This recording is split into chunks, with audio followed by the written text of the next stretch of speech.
And action, and welcome everybody. This is PnP Weekly episode 194. It is 23rd of January 2023.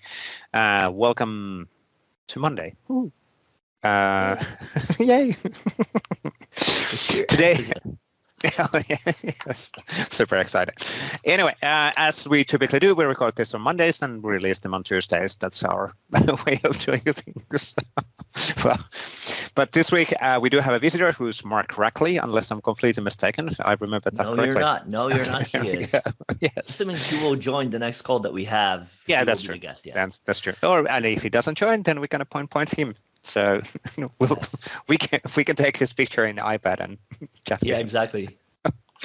But yeah, Mark is a long-time community MVP. He's been around for a long time in different roles. So nowadays is working in Avanade.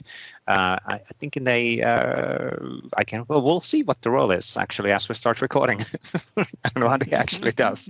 But he's been around for quite a long time, and good to catch up as well on what's happening. And other than that, typical flow, we'll go to first on Mark Rackley, and then we'll jump into weekly articles. But let's go to the interview. Welcome here, Mark. Welcome joining on the PnP Weekly episode 194. I got you a smile immediately when but you've been on a show at some point, if I remember correctly, but let's like episode 24 or whatever. So a while back, many moons ago. Can we do a quick recap? I need to look it up. Okay. Can you do a quick recap on who are you and what do you do for a living? Sure. So my name is Mark Rackley. I have been in the SharePoint space since 2007. So I've been around for a little bit. Kind of had my career evolved with SharePoint, going from on-prem to online to Teams and now Viva, and just kind of staying up on the topics. My background is a developer. These days, I'm doing more solutions architecture though. So I do a lot of pre-sales and solutions architecture work, creating POCs out of the various tools. Kind of figure out how we can use all the pieces and parts of Microsoft 365 before we actually have to write code. Writing code is kind of our last resort now. I may be known from the past for my moniker that I've tried to ditch but doesn't go away, the SharePoint hillbilly. So I did a lot of little yeehaw. Yeah. So I did a lot of jQuery hacks back in the past that people threw into their environments, and I got cursed for, I'm sure, about many sysadmin, and I remember even like presenting to the product group during my first MVP summit, like some of the things I was doing in the content editor web part, and they're like, why on earth would you ever do this? And I was just like, well, as we can, because it gets stuff done. Yeah, and then they created the SharePoint framework. So I think I think they saw what we were doing. I realized what a nightmare we needed to block your problems that you were causing. So they need to stop our momentum and being able to do things. So they implemented a tool to stop that. Yeah. You mentioned there an interesting point. So we're going to deep dive directly in what you said, because you mentioned something interesting. Be careful what you say. Always, right? Yes. You mentioned that the coding, like writing code, is really the last thing you do. How do you see that evolve? Because you said you've been around for a while, so you've seen the evolution over the years from on-prem and SharePoint Designer and whatever in the past we had to today. So how do you see that evolve? How do you see that? Is it empowering us to be able to do more without code, or is it kind of the same thing over the years, just another set of tools? It's a double-edged sword actually. Because now there has been the rise of this thing called the citizen developer. And I think that it's actually introduced a lot of complexities, because now you have all these low-code tools we never had before. And I think it's added new challenges. Like, how do we deploy and maintain these in low-code solutions in an enterprise environment? What's the line between low code and no code? I mean, because if you look in these complicated Power Apps, I'm sorry, that's code. It's not traditional code, but it's code, and your average citizen developer is not going to be able to do it effectively. And if you're one of those people who said, no, I can do it effectively, well then stop calling yourself a citizen developer. You're a pro developer, and raise your rates. Ask for a raise, because it's really not that simple. But we do want to start creating things to where, and during the on-prem days, writing code was a bad thing because you could break your server, right? And people were doing that. They were deploying bad code. It was breaking things. And that's why people hated SharePoint, right? Oh, SharePoint's horrible. Well, no, there were bad developers doing things that made SharePoint break. But they've stopped all that, right? And so now we can't deploy anything to the server anymore. So we've got all these other tools. So in some instances, if you want to customize SharePoint and you have to write code, it's a little more complicated than it was before, because now you got to host it somewhere. You got to make sure all the communications is accurate. You got to make sure all the authentication, authorization, a lot of things that were taken care of for you by deploying to the server, you now have to take into account. So that's gotten a lot more complicated.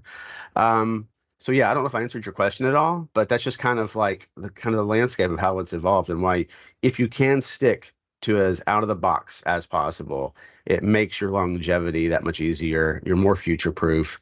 And yeah, the maintenance nightmare and trying to debug all the little things is gotten a lot easier that way. So with that, like with the whole spectrum of tools you mentioned, what do you recommend to customers?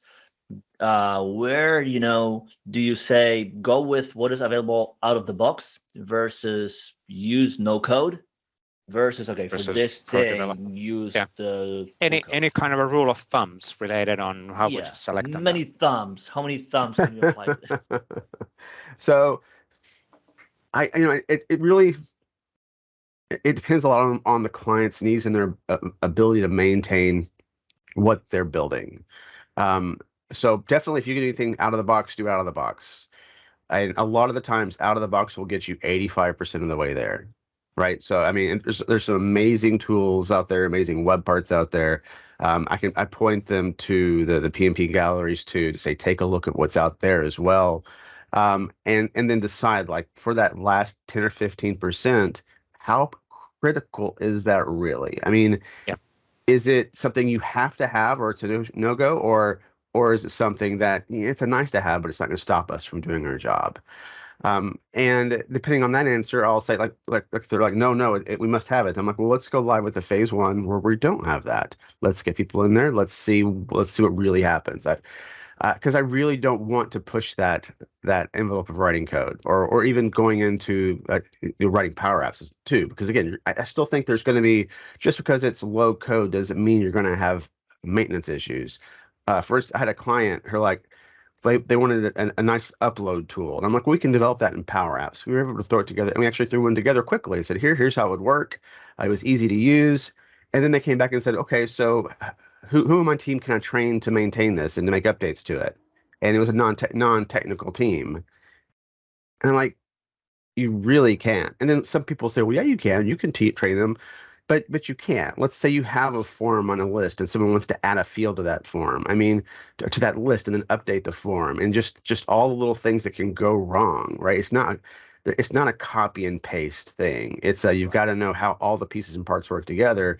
There might be very little code there, but it's very, very technical under the covers.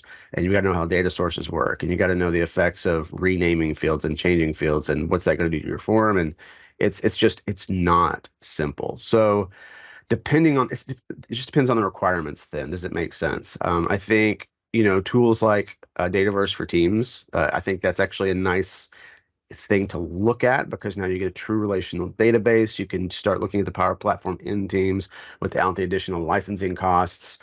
It's a great place to I'm all about proof of concepts. Let's look at what you really want. Let's build it out in phases, and go from there. But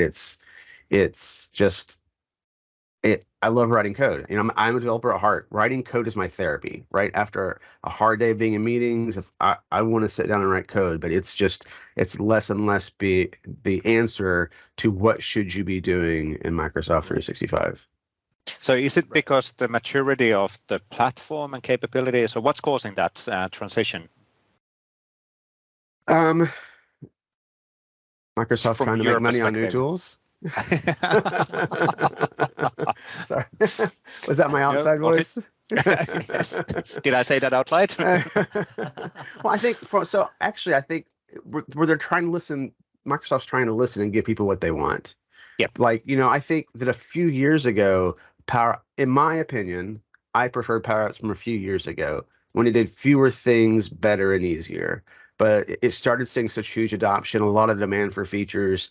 It's just really exploded. And now you have people building really complicated solutions that, again, the average Power Apps person can't even begin to fathom to maintain and update. Right. And then a lot of times it'll start running slow. People complain about the performance, and I'm like, look, it's a low code solution. It's not going to be as fast as something else. And so it's this desire to do everything, or it's the fact that the person creating the tools to everything, they're a hammer and everything's a nail. That's the analogy.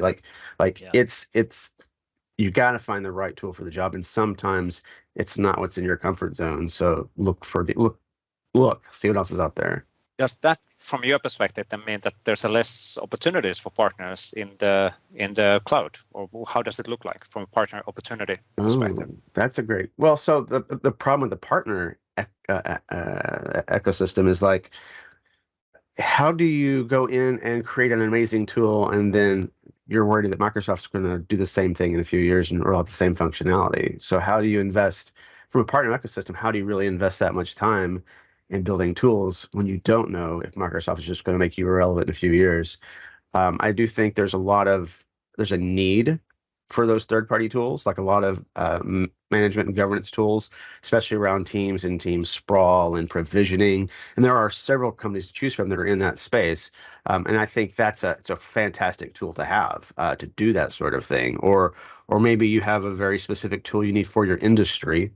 So I think that's an important thing. Or the custom extensions and web parts that the partners are building, to like Workday to work within the environment. I think those, that's a great opportunity for companies like ServiceNow and Workday to create solutions to integrate. And I think that's going to help them. But I don't know if I'd want to be an ISV and creating tools right now and trying to find one that's just that awesome widget or web part or sorry, Brett. That I don't know. It would be a stressful environment for me to be in. I know there's companies that make it work and they do a great job. Like Brett Lonsdale is getting a hard time from Lightning Tools, but it's gotta be hard.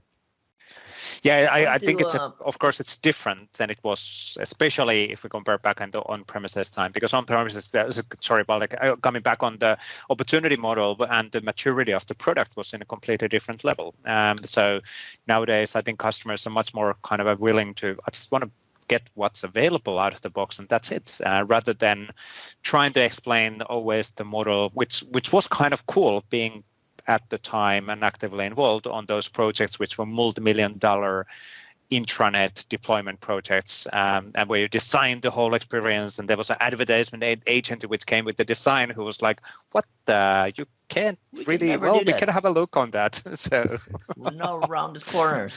Yes. Well, and we finally got people to where we hear people less and less demanding they be able to customize the solutions more. I think we've got them finally trained that no, in modern SharePoint, you don't have the master page. You can't make it look however you want it to look. Here's your limitations. I think people are starting to accept that. There's still people who push back on it, but I think that ship is turning, and I think we can see it turning along with the out of the box, and yeah, I mean, how many internet in a box vendors are left? There used to be, like, before modern SharePoint, there was like 1.5 million. Now, if you go to a conference, how many of those booths are internet in a box booths? Not many. Yep.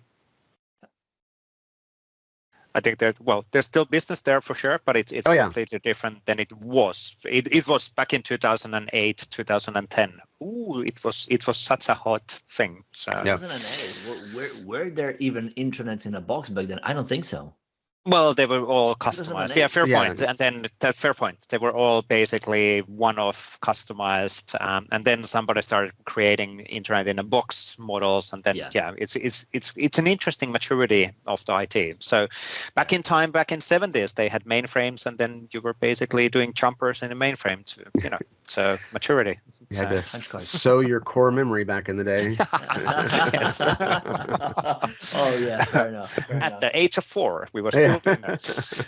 I wanted to get back to discussion that we had about power and whether non-tech savvy or non-pro devs can do things with Power. So you mentioned that with Power being able to do more and more and more, we can build more advanced Power Apps. That becomes complicated and goes beyond like what people who are developers for a job can really deal with. So where do you see Power Platform truly shine? Like where do you see, you know, people who are in devs using these tools really effectively and doing cool things for their job, whether it's to working more efficiently, automating stuff, or just being able to have an app for things that otherwise they would do in Excel sheet? Well, so that's, I mean, it's a great question. And to be fair, if you use Power Apps has a place, it's a fantastic tool if you use it correctly. It's just that, I mean, it could be, it's I just see all these mirrors with like InfoPath. InfoPath was a great tool when you used it correctly. But we see all these companies just, oh, we can do this, so let's do things that are insane with it. So I think if you can keep your Power Apps simple, have a, you know, or even semi-complicated, but keep the flow simple, the functionality simple. Don't try to make it do everything. I think it's a great tool for rapid application development. I think Power Automate is a great tool with all the actions and connectors they have now. It's actually real. I use Power Automate all the time. Oh, kitty cat. He is back. He's like walking all the time left and right. Sorry. You know, I think Power Virtual Agents are great. So I think that's if you want to start creating with bots and building bots, especially Power Virtual Agents for Teams, something that's included with your licensing you can do today, and for creating really powerful bots that connect into Power Automate to help you automate a lot of the solutions. It's a great way to get started. So Power BI, I think Power BI now is kind of the go-to reporting tool. I think they've done a great job of just maturing and building a tool, but like they've never really, all those other tools like Power BI, I think has exploded, and it is, like I said, the enterprise tool for reporting, but I've never heard it advertised as the citizen developer reporting tool, right? True. It's always been the enterprise reporting tool.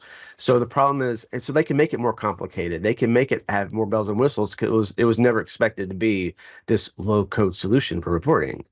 So I think that's the problem we found with Power Apps. It was sold as InfoPath replacement, low code solutions, rapid application development, and you can do all that. But then all this other stuff that they added to it, all the other functionality added to it. And there's fantastic training out there for it. You know, both Shane Young and Laura Rogers do amazing stuff with training people so that they can actually understand and do it. So I'm not saying that it is impossible for a citizen developer to be able to maintain these complex things.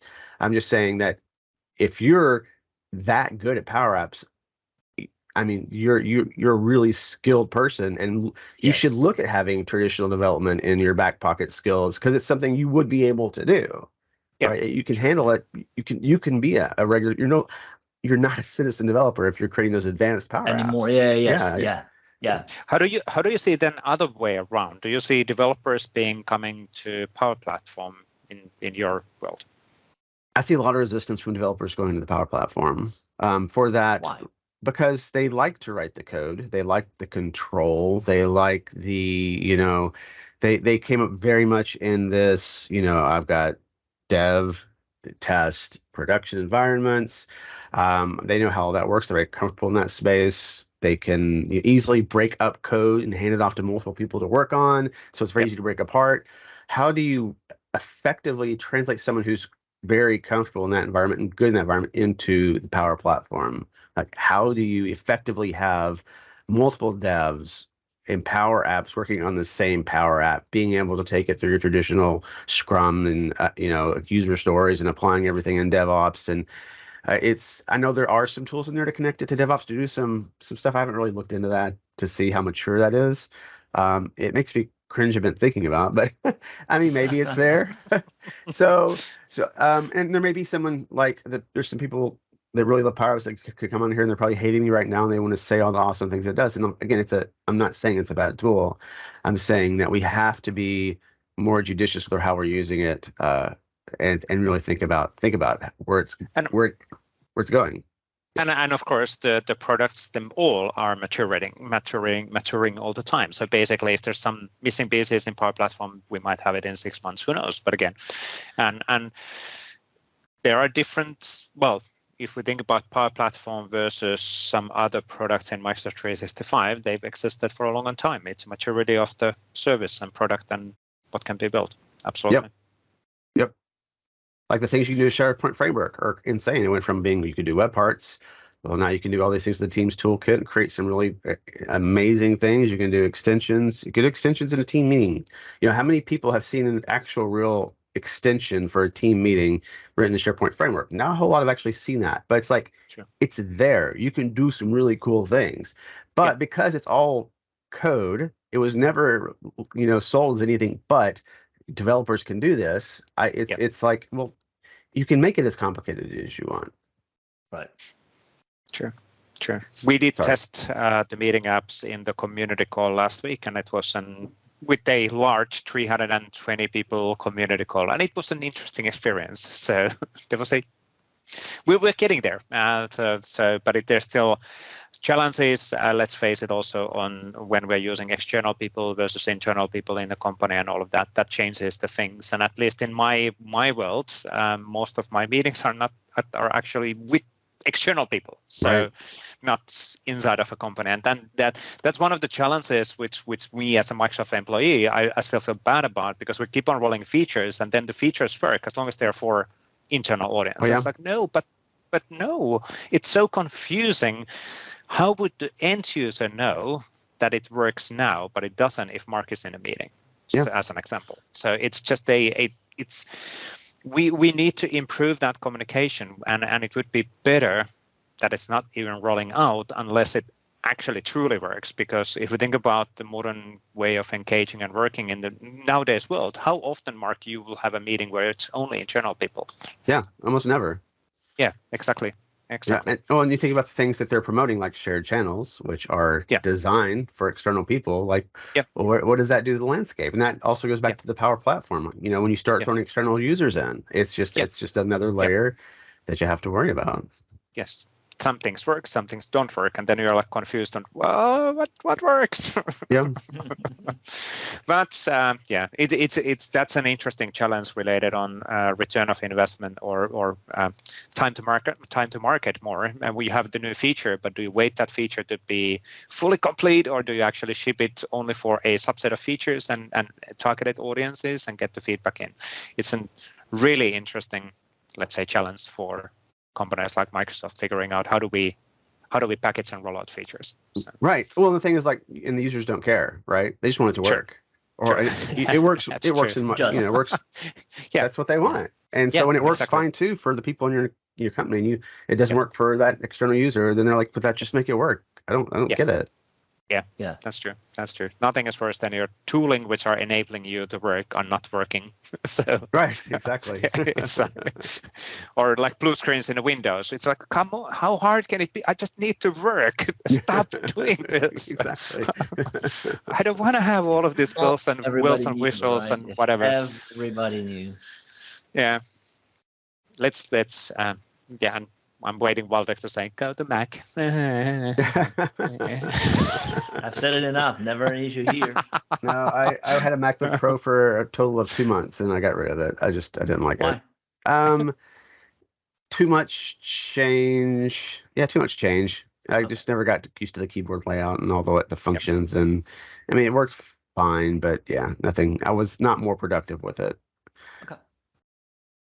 I recall, for years, I would spend a lot of insane amount of time to try to, understand Windows, registry, all the different tweaks you could do with it. And then at some point I got to Mac and I chose not to learn any of that. I chose to be the oblivious end user. I've never learned anything from the registry. I'm like, what are you talking? Why would you? Really? Oh, dude, Windows 95, Windows 98. Oh, the tweaks you could do, the hacks. Oh, yes, but items. Why would you spend time on that stuff? Because when things broke, you could you could look at things, So sometimes, you had wrong install or you did something and things broke and you were able to fix that. No, and it's things doesn't work. I have no idea why. Yeah. And I'm okay with that in a way. I have other things to worry about. So. Well, what I like about that is the fact that now when people call me to ask for computer help, I'm like, I don't know. I don't do that anymore. Stop calling me. Yes. I work in IT, although I cannot fix DNS or your printer. Yes. Right. Exactly. It's called Google. Well, if your internet's down, use your phone. So my mother-in-law was visiting us yesterday, and she came with the internet isn't working in my phone. Internet isn't working in my phone. Okay, Android. Android. I have an iPhone, so I have no idea. It's like, okay, let's reboot. Works. Here we go. What did you do? Right. Turn it off and on again. Exactly. And funny enough, wife had the same thing on an iPad on Friday or whatever. It's like, this is behaving badly. I don't understand. Reboot. Done. Yeah. Fixed. Yep. And then I go, you guys shouldn't have to do that. I'm like, just do it. It's just... Yes, exactly. You're right. And you still exactly. Anyway, let's get back on the. So Mark, you've been around for a long time. How do you get to be a Mark? If somebody wants to be a Mark in a Mark's position. I think not that your position is free for taking, but how do you get to do your stuff? You know, if someone hold up, you have a son who is working, and he used to work for you back before you switched job, right? So how did that work? Like, what kind of advice? Like, what inspired him to follow in your steps in a way and get interested in SPFX and 365 and so forth and so on? Yeah, I mean, I think I can answer both questions because I think part of it's just a passion for technology and being a geek at heart and loving to play with the new things and dig into it. And my son, unfortunately or fortunately, inherited that geekiness from me. Like he started off early, like, you know, playing around with Minecraft. That was a really big thing for him. And he loved doing the redstone builds in Minecraft where you could build things like, you know, basic circuitry and stuff. And I think that got his mind working on the whole logic of it. And so he started playing around with JavaScript a little bit. And he set up his own Minecraft server and figured out how to do the porting on the router to make it work for his friends could log in. And he was all like, he's in middle school, I think, doing all this stuff, but he just really enjoyed it. That's what he loved doing. And then funny enough, I put him through Andrew Connell's Voitano's course to learn the SharePoint framework. And he might have been in high school at this time, just in high school. And he understood it. He took to it. He actually helped AC work on some of his course materials after the fact, kind of getting some stuff cleaned up. And then he started working for us doing consulting because, you know, I worked from home and he could do SharePoint framework stuff. I'm like, well, sure, I'll pay you $25 an hour to create a web part for us. And he was good at it and he picked up on it. And then he went into the Power Platform and then he started doing stuff with the Power Platform. He's probably the best Power Apps developer I know, to be honest. He's really, really, really good. I have to ask him questions how to do things. I'll be like, that's stupid. And he's like, yep, sorry, that's how it works. Perfect. And that is so cool. Yeah, and then we got him in front of clients so he can actually meet with the client, gather the requirements, walk users through how to use the applications he's built. And he's just got that tenacity and stubbornness to figure things out. Like he would come in my office and say, I'd assign a task. He's like, well, I can't do this. I'm like, I'm in a meeting, go figure it out. So I was not the best at explaining. I'd be like, go Google this. I can't help you right now. And he would figure it out. So he had that stubbornness to be able to figure things out. And, you know, now he actually works at Avanade as well. So he got hired a few months back. He's he's a senior consultant. So he's still a senior in college. I'm sorry, senior analyst. He's a senior analyst at Avanade and doing all the stuff that he loved. He's a computer science major. So a lot of development there. Did an Android app for how to do cocktail drinks. He said as part of his classes, and even after the class was over, he's like, well, I'm going to rewrite the app because I know how to do it better now. And so it's just, he does have a passion for that technology. Yep. And I think that's the core at being part of this group, is like having that passion for tech. So you're doing it when you don't have to be doing it. And then for me, I stumbled onto the fact that I love speaking. I just really enjoy going to conferences and speaking and teaching. And that's evolved a bit into mentoring as well. So it's just created this community of friends that I have. I mean, both of you are dear friends to me. I mean, really, I mean, and I've got a lot of friends that I got because of all of this. So that's really helped keep me going as well. Yeah. All of those connections and everything else. Now, related on community and friends, and something I can say the SharePoint Balooza from 2014 on a background, but your CAP has something which you've been organizing quite a lot as well. Can you talk about how did you start hosting and running conferences as well. Yeah, so like back in 2000, I went to my first SharePoint conference, and actually my first SharePoint conference, SPC, back in 2009 as well. But I saw these community events start to pop up. So in 2009, I decided to organize an event in Harrison, Arkansas, which is like the middle of nowhere. It's a town of 12,000 people. So I went to my local community college. They said they'd give us the space for free. I reached out to all the friends I'd made at that point, and any that were in driving distance. A lot of people came in to speak.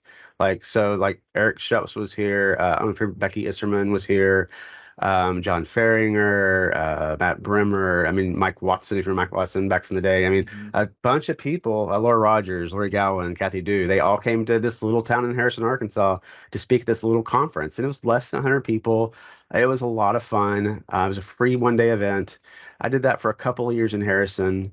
Then I moved it up to Branson, Missouri, which is more of a destination city. Still hard to get to, but more of a destination city, where I did it at a little chateau on the lake resort.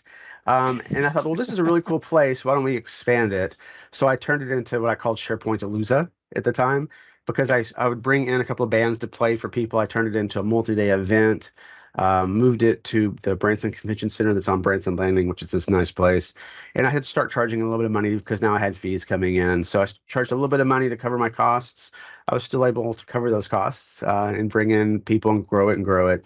And then just 4 or 5 years ago, I partnered with ADIS's conference, the European Collaboration Summit, to rebrand as the North American Collaboration Summit. So just kind of growing that same thing, like, bringing in speakers. One of the fun things we did was we would do a conference like the weekend before MVP Summit, when there was an MVP Summit. And so I got a lot of European speakers to come and speak and turn it into like a event. It's, the way I looked at it, it's like I do live in a part of the world that's hard to get to. So I wanted to be able to create an event where I could throw a party for my friends and make it fun and educational for everybody, and just make it something that people would want to do. And yeah, it's been 13 years since I started. We are looking at moving to Dallas, though. It's just gotten too big for me to do on my own.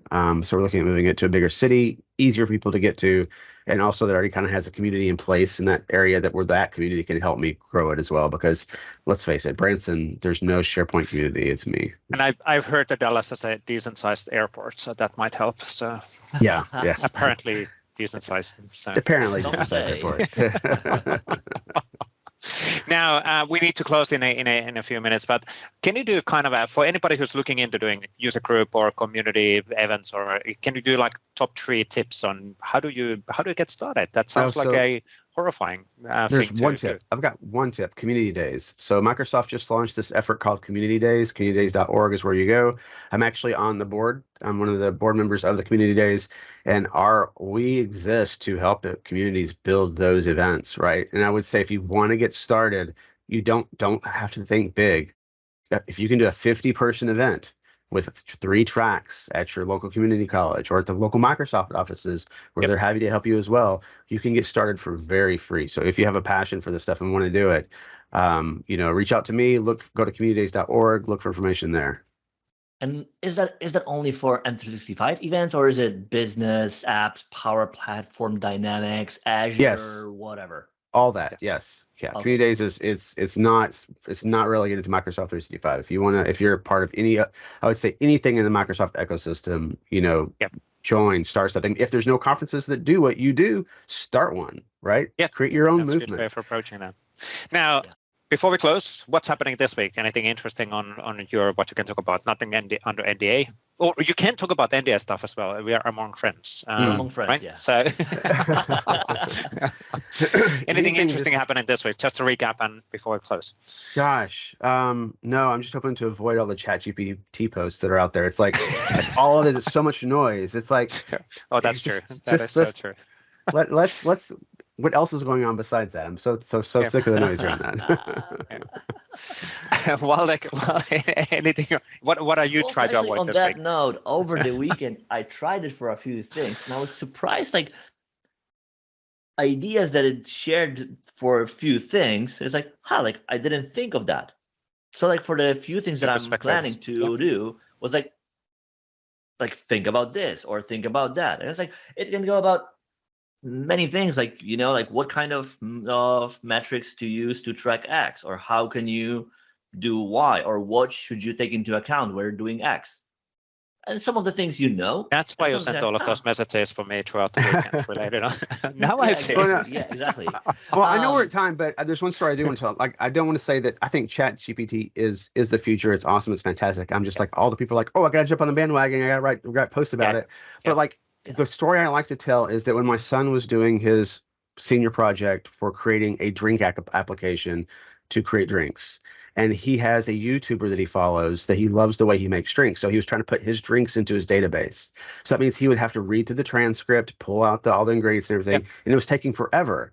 So he used ChatGPT. This was last year. And he said, ChatGPT, from this transcript, I want you to build me a JSON object that has the ingredients and quantities for the drinks, for the recipes. Wow. And it was able to do it. It went through the chat transcript and built this JSON object that had ingredients and amounts, and he was able to put that directly into his application. Well, just really cool. Right? Like amount of time saved, right? Like it's not like you're not asking it for a brand new idea, but you're asking for the fixing the mundane aspects of the work.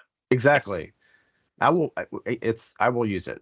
Because it is that good. You can tell to write PowerShell scripts for specific things. So I know I got to write a PowerShell script to do this, so I'm just going to ask it, create a PowerShell script that goes through all my site collections and SharePoint Online and returns a list of the site owners. It will build you that PowerShell script that you can use. Yeah, I mean, sure, like you still need to check if it makes sense, but it's so much easier to edit than to create by yourself. Exactly. All the arguments and so forth and so on. Starting point. Yeah. Absolutely. So, other than that, this week is prep week, right? So next week we are going to release a new version of the Microsoft Graph Developer Proxy, and we're also going to release a new version of CLI for Microsoft 365. So it's a lot of wrap up, prepping announcements, getting everything in place for the releases. And other than that, work as usual, planning more things to come soon. So stay tuned. Vesa, what about you?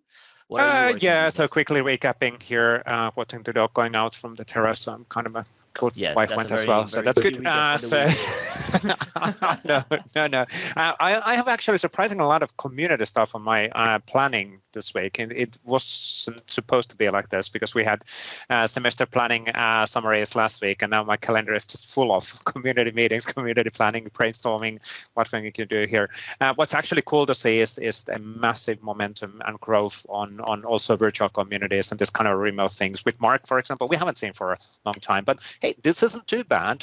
So having this consistent way of still having community engagement, not only in person, because if we compare how far we are right now with this virtual models and community calls and everything else, we're really far from before the pandemic. Right. So last week, as an example, just to call it out, we have more than 1,500 live attendees in our community calls. That's crazy.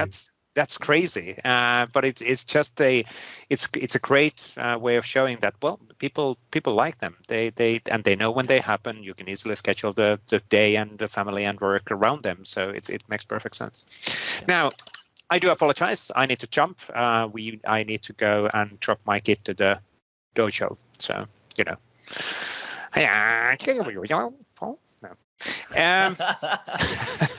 doesn't mean anything. That didn't take you very far. That sounded really bad, actually. You still need to practice a bit better. Yes. We expect more next week. Okay, fair point. Being improving as that you are. Yes, absolutely. Improving week by week. Anyway, thank you, Mark. Really awesome to catch up and great to have a discussion. We'll be hopefully meeting at some point. So ECS, I think we're in ECS actually. So yes. So we'll catch up there because Waldek is going to be there as well. So yeah, fingers crossed. Woo-hoo. Yes. That's cool. But thanks everybody for watching. Thank you, Mark, for joining us on this. We'll jump then to the weekly articles, going through them with Waldek. But thank you for this one. Cheers. Thanks for having me. Mark. Bye. Excellent. Thank you, Mark. One more time on the good chat. Thank you for joining us and good to catch up as well. So really cool. Cool to have your perspective on the discussions. What's happening in Microsoft 365 world? Anyway, let's jump on the weekly articles and see what's happening there. This one was a bit slower week. I guess that's because of some of the announcements which were happening. So we didn't push out too many blog posts from Microsoft side, but actually also from a community side, it was much slower than typically. for whatever reason. I don't know. I mean, I can imagine, it's the time of year where it goes up and down. Yeah. Back to work, and now everybody's back. So new plans, heads down to work, and then slowly that work will even out eventually. So. Workity. Yes. Could be a word. It isn't, but in English, anything could be a word. Now,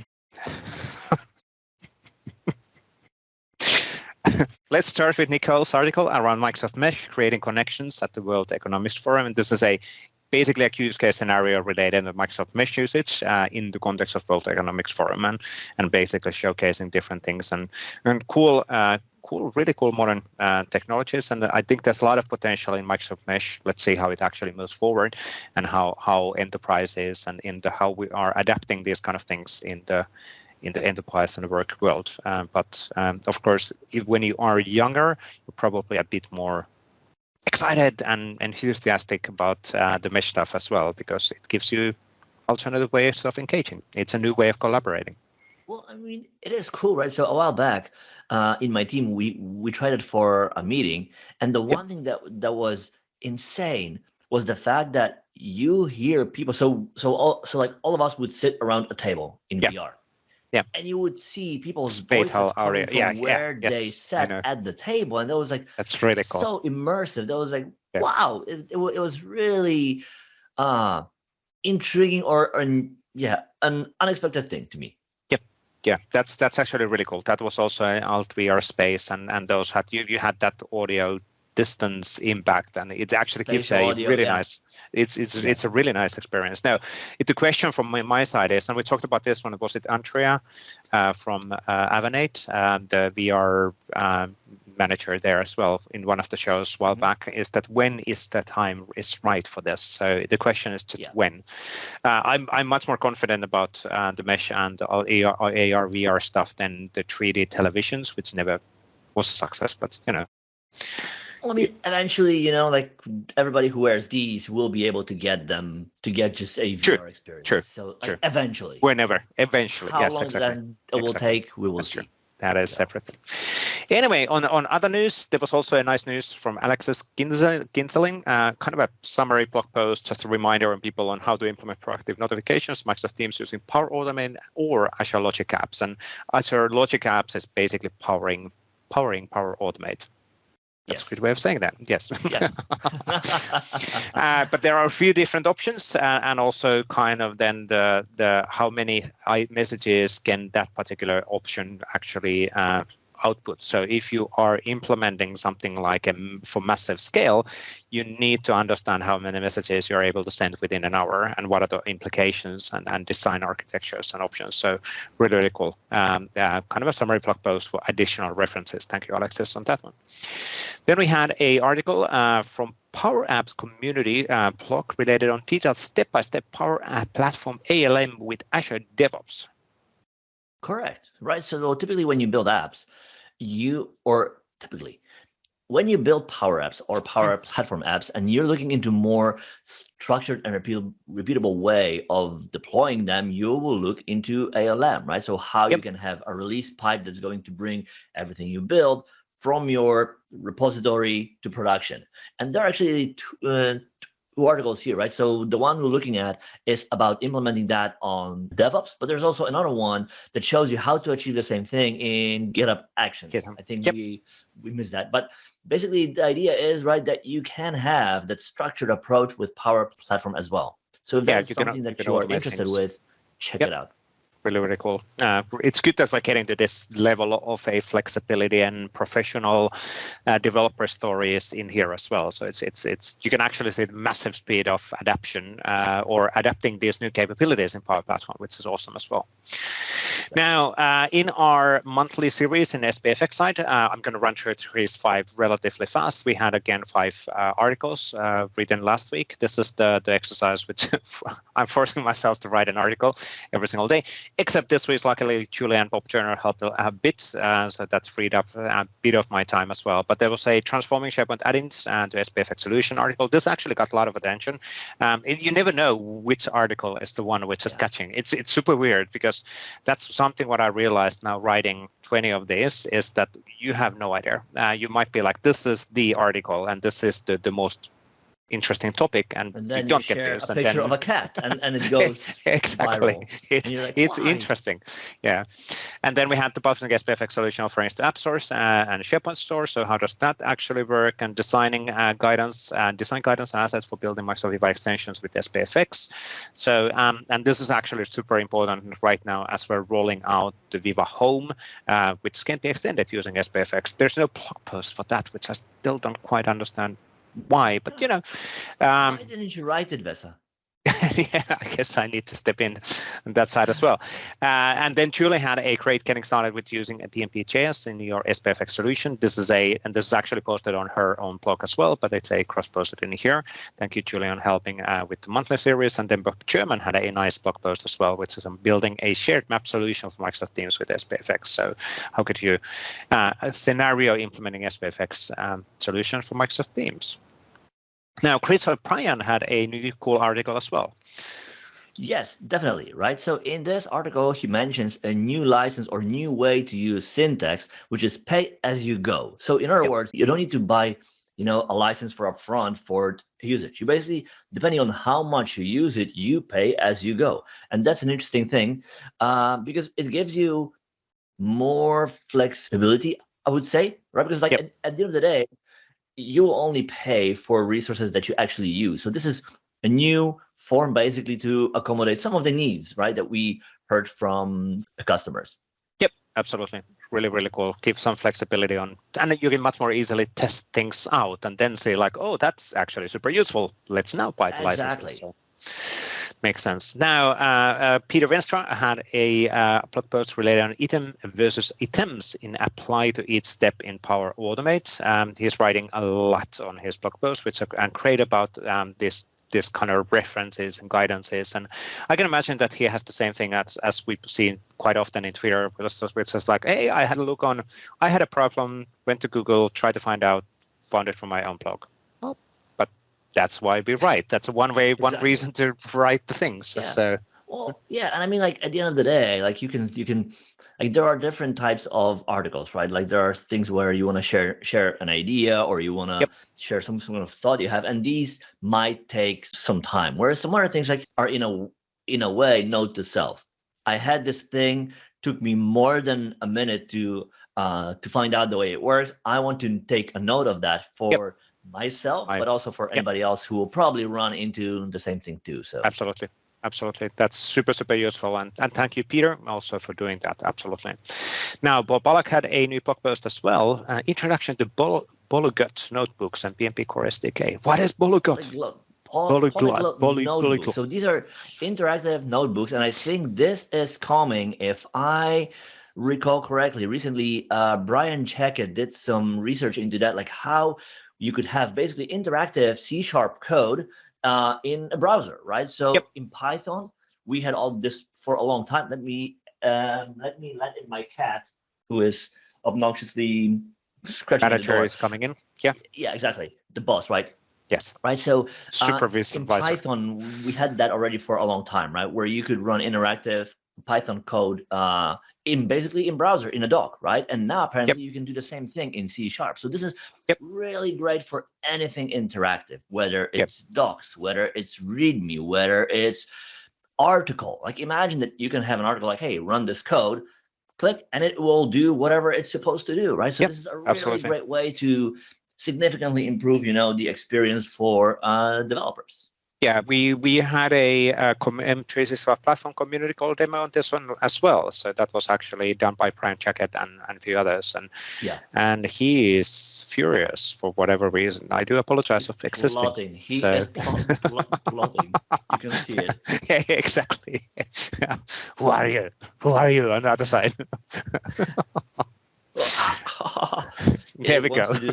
Yeah, there you go. Like got the nails in my lap. Yeah. Now drink my water too.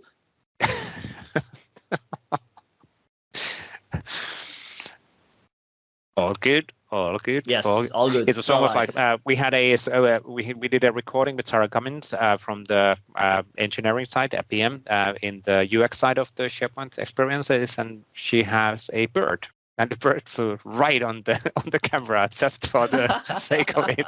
It's like, I'm here. Hello. Hello. Now, going forward on articles, Marcin Wojciechowski from Valo or from Staffbase had a blog post related to more flexible SPFX development with a simple React app. What is this all about? Well, like you actually had a look on this. Yeah, and this is actually pretty cool, right? So in this article, he pushes the boundaries of SPFX in a way that, imagine that you want to build a bigger app on SPFX. Yep. And idea is, right, that if you build, like, you might be experienced React dev, so you might know more about, toolchain, things like that, and you want to basically build a React app and only at the end bring it into SPFX, because like throughout the dev you might not need SPFX at all, right? You build a React app and you basically use all features that you've got available there, whether it's to structure the project, mock services, whatever it is you want to do. But it's kind of a great way to also think about, hey, like if you want to build things on SPFX, at the end of the day, it is a React app. So you also have the ability, if you think about scale, if you think about like really something big, you can also do it in a way he shares, right? Where it's just a React app. And then at the end, when you've got everything ready, you can bring it to SPFX and kind of benefit from the hosting, SSO, and everything else you've got available in SPFX. So this is also a great idea for approach. Thank you, Marcin, on that one. Now, Julie Turner had an update on Friday related on a new version of H2O Fluent and React components. And this is basically, H2O is a Fluent UI design project run by Open Community, but it's based on the Microsoft designs and patterns and practices and all of that stuff. And then Julie has a set of React controls on top of it, which I know she's using heavily within her SPFX solutions for customers. And really, really, really, really cool stuff, and easily usable for sure. Now, we also had a new video from Rabia Williams related on export list of Microsoft Teams team easily. And this one basically is a really cool video. So you want to do a quick intro?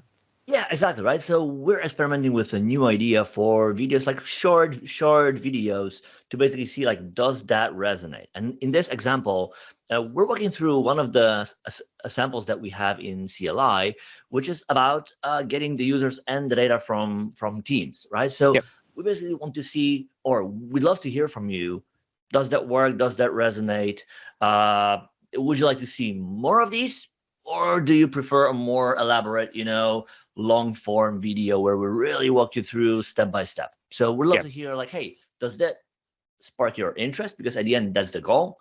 Or you'd like to see some other things instead? Are the shorts working or not? I'm seeing mixed messages on that as well. So for some stuff it seems to work, and for some stuff, not so much. But we'll see. I did saw already quite a nice number of views for this one, like immediately within an hour after submission. So, which is cool. So that's really cool. That's cool. Anyway.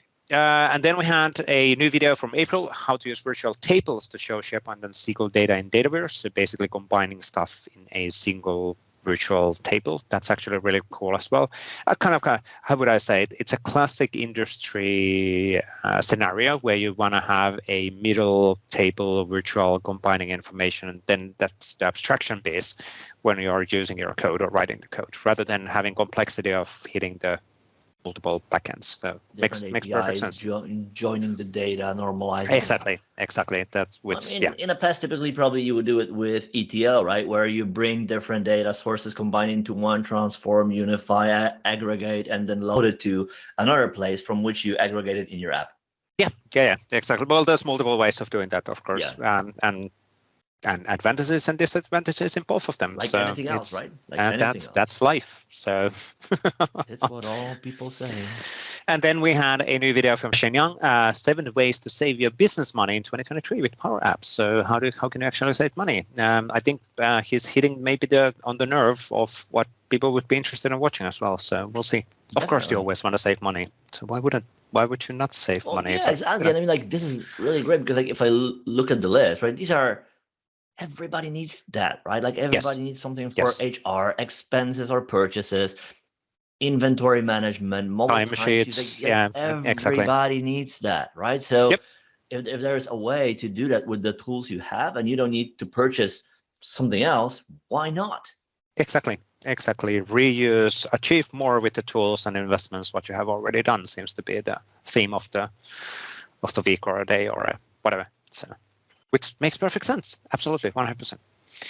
Now let me actually stop presenting, and let's see if we can get you're a bit of a frozen, or maybe I'm frozen. You're frozen. You drop. No, you're frozen. You drop. No, you're frozen. No, I'm not. You're frozen. No, you're not. You drop first. You close first. You close first. Whatever rock your boat. Yes, you close first. Anyway, so that's all we're gonna do this week. Thank you, Mark Rackley, on joining us. I think we recapped the weekly things and plans throughout that discussion already. So what's happening this week? So we're not gonna repeat it in here. Anything else? So long and thanks for all that fish. We will be back with the next episode next week. Sounds good. Please remember to use hashtag PnP Weekly if you're in Twitter. We'll find the awesome stuff that you're writing. It helps us to cover your topics in the call as well. But thanks everybody. Keep the feedback coming. We are building Microsoft 365 experiences for you. So it's important for us to know what works, what doesn't work, and how can we improve that. But thanks everybody. Cheers. Thanks Waldek as well. Goodbye.